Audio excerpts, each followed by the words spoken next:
Hi guys, in today's video I'm just going to show you how to make a matcha cheesecake.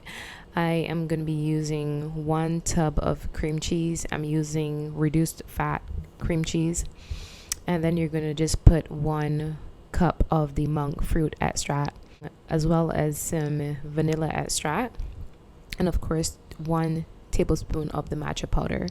You're just going to blend that until everything is well incorporated and the sugar has dissolved. And then you're gonna basically just scoop that into the graham cracker crust. If you choose to make your crust, that is optional, but these ones are ready made and you can purchase this from Walmart or Publix. Then you can just top it with some blueberries, raspberries, blackberries, whatever you have available. And there you have it, a healthy option for cheesecake using matcha powder. If you guys enjoy this video, please like and share with those who love cheesecake. Bye.